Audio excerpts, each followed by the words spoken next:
आप सब कलमा गो हैं, आप सब हमारे यहाँ की दिक्कतों को समझ रहे हैं और आप सब वो लोग हैं जो सच है वो बोल देते हैं।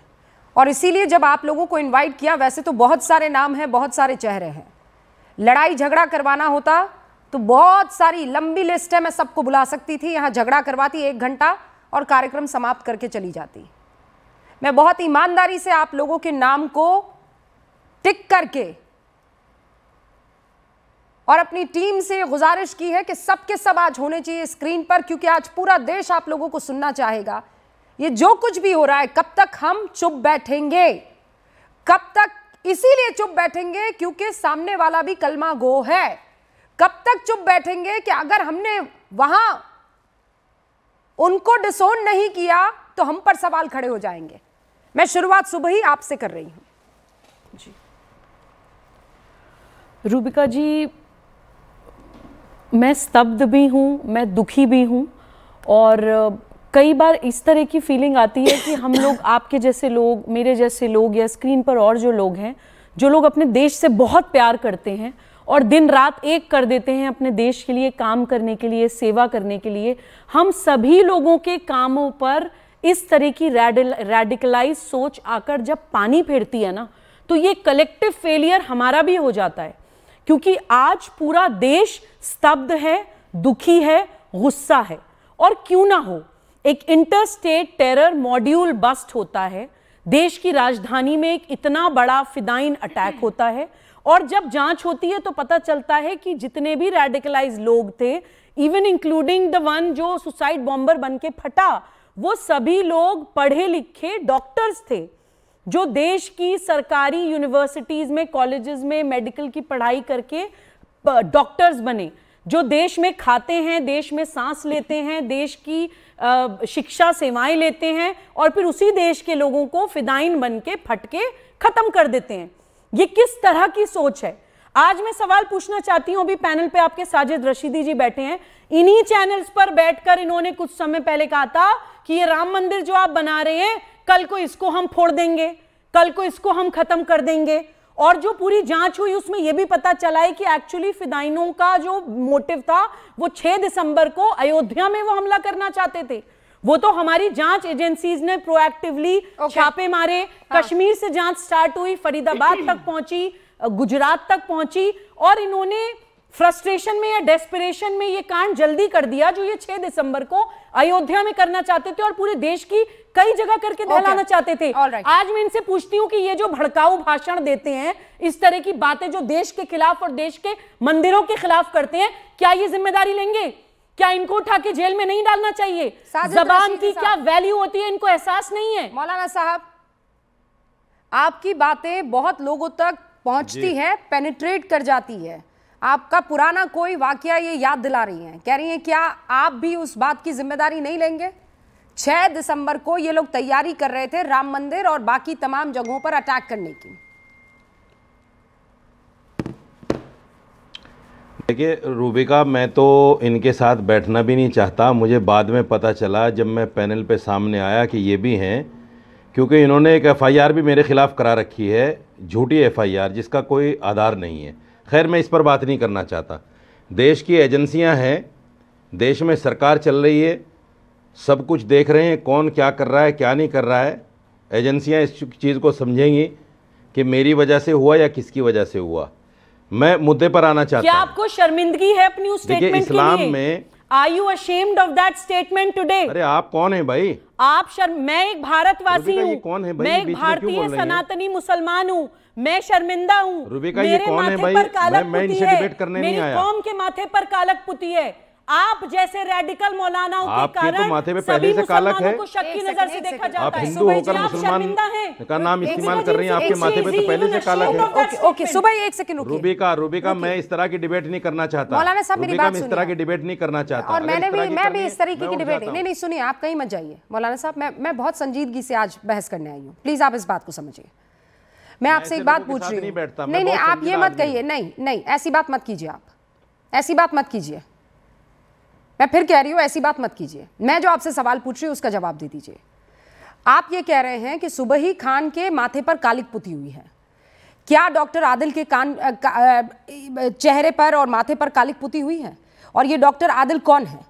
क्या ये इस्लाम को रिप्रेजेंट नहीं करता है? डॉक्टर आदिल हो गया, डॉक्टर उमर हो गया, डॉक्टर मुजम्मिल हो गया, डॉक्टर शाहीन हो गई, ये सब कौन है?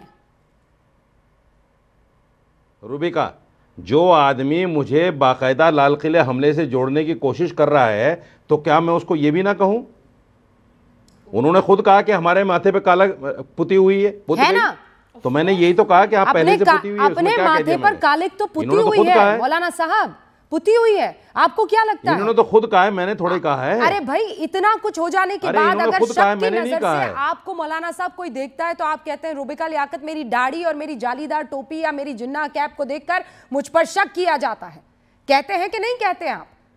नहीं, शक करो मेरे ऊपर, आप शक करो। क्यों? कौन मना कर रहा है? अरे भाई क्यों शक कीजिए मेरे ऊपर? क्यों शक करें आप पर? मैं कह रही हूँ इसके लिए जिम्मेदार कौन है? इसके लिए जिम्मेदार शक करने वाला पैनल में बैठकर आपके सामने शक हो रहा है। अरे मौलाना साहब, शक के लिए पैनल में बैठकर एक औरत ये कह रही है कि मास्टरमाइंड है ये, वो डॉक्टर मुझे मास्टरमाइंड साबित करने की कोशिश कर रही है वो। उमर है। शक के लिए जो जिम्मेदार है उसको आप कटघरे में खड़ा कीजिए ना।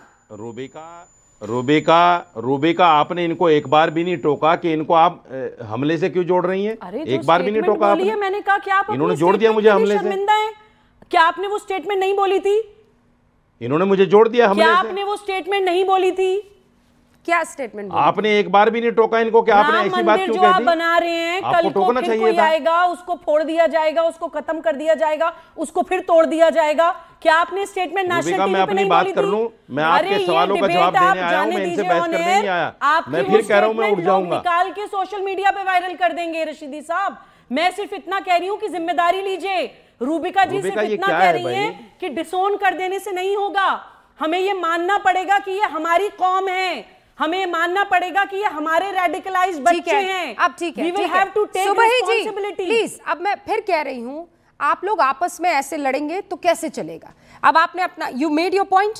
मौलाना साजिद रशीदी, प्लीज अपनी बात रखिए। मेरे 4 और मेहमान अभी इंतजार कर रहे हैं और बहुत से लोग हैं जो आज आप लोगों को सुनना चाहते हैं। आपने इनसे 2 बार कह दिया, ये फिर भी नहीं मान रही है, फिर बोलेंगे मेरे बीच में। नहीं बोलेगा कोई आपके बीच में। नहीं चाहता इनके साथ नहीं, में। खैर, मैं पॉइंट पर आ रहा हूं।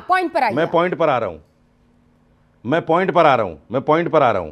देखिए, इस्लाम में अपने आप को जलाकर मारना, पानी में कूदकर डूबकर मर जाना या सुसाइड बम्बर बन जाना, इस्लाम में ये खुदकुशी है जो बिल्कुल हराम है, बिल्कुल हराम है।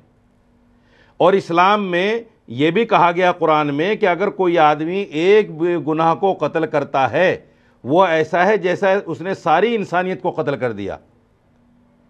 तो जिस इस्लाम में इतनी खूबसूरत बातें हैं, उसका मानने वाला सुसाइड बम्बर कैसे बन सकता है? आप बताइए ना, कैसे बन सकता है? उसका मानने वाला लोगों की, नाहक लोगों की जान कैसे ले सकता है? आप बताइए ना, कैसे हो रहा है? मैं तो नहीं मानता। सुबह जी प्लीज, अभी मैं तो नहीं मानता कि ये मुसलमान होंगे। रुकिए प्लीज। मैं तो नहीं मानता कि ये मुसलमान होंगे। नहीं, आप क्यों नहीं मानते हैं? जो कुरान की बात को न माने वो मुसलमान हो ही नहीं सकता। नहीं तो आप में से कितने लोग निकले हैं बाहर? जो कुरान की बात को न माने वो मुसलमान हो ही नहीं सकता। नहीं, इतना कह देने से नहीं चलेगा ना, इतना कह देने से नहीं चलेगा। रिजवान साहब, नहीं अब दूसरी नहीं, पहले इस बात पर नहीं, मैं पहले बात पर टिकूंगी सर, कि हम तो मानते ही नहीं ये मुसलमान है। रिजवान साहब, मुसलमान तो आपको भी नहीं माना जाता है, सुबह को भी नहीं माना जाता है, मुझे भी नहीं माना जाता है, है ना? हाथ में एक दीपावली का दिया पकड़ के खड़े हो जाते हैं तो सबसे ज्यादा हमारे लिए मीम बनते हैं, सबसे ज्यादा हमारे लिए यूट्यूब पर बड़े बड़े मैसेजेस बनते हैं, घर घर तक पहुंचा दिए जाते हैं। कितने बने हैं मीम और कितने बने यूट्यूब पर वीडियोस? ये डॉक्टर मुजम्मिल के लिए और डॉक्टर शाहिदा के लिए कितने बने हैं, बताइए मुझे रिजवान साहब। जी हाँ रूबिका, शुक्रिया। जय हिंद, वंदे मातरम। रूबिका, अभी शुरू में आपने डॉक्टर्स का जिक्र किया कि पढ़े लिखे लोग थे। रूबिका, आपने जिंदगी में देखा होगा एक आदमी बड़ा सेहतमंद होता है, सेहत का ख्याल रखता है, सुबह टहलता है, स्मोक नहीं करता है, कुछ नहीं करता है, लेकिन आपको पता चलता है उसे कैंसर हो गया अचानक, या उसकी किडनी में कुछ प्रॉब्लम हो गई है। तो रूबिका, इस बीमारी का एजुकेशन से कोई लेना देना नहीं है, ये इनके दिमाग का जहर है। कभी कभी वो 1 डिग्री का हो जाता है तो आपको पता नहीं चलता, आप उस आदमी को डिबेट में बुला लेती हैं। जब ये 6 डिग्री का हो जाता है वो बम ब्लास्ट करने लगता है। तो ये बुखार की तरह है, 99 से 106। इस बीमारी के जो शिकार हैं, बहुत सौ का टेम्परेचर 101 है, पर आप उनको समाज का हिस्सा मान के डिबेट में भी बुला लेती हैं। पर जब वो 108 होता है और बॉम्ब ब्लास्ट होता है, तब आप उसको आतंकी कहती हैं। बीमारी सबकी एक है, पहली चीज। अब आपने, मुझे तो लग रहा है आप इतनी हक्की बक्की क्यों हैं जो दिल्ली में घटना हुई है रूबिका, और आप उम्मीद कर रही हैं ये लोग उसकी मजम्मत करेंगे। आप तो बहुत ही माहिर मंझी हुई महिला, पढ़ी लिखी पत्रकार हैं। अरे इन्होंने तो 9/11 की मजम्मत नहीं करी, 3,500 लोग मरे थे। इन्होंने अक्टूबर 7 की मजम्मत नहीं करी, 1,500 लोग मरे थे। इन्होंने 26/11 को बोल दिया था आरएसएस ने करवाया है।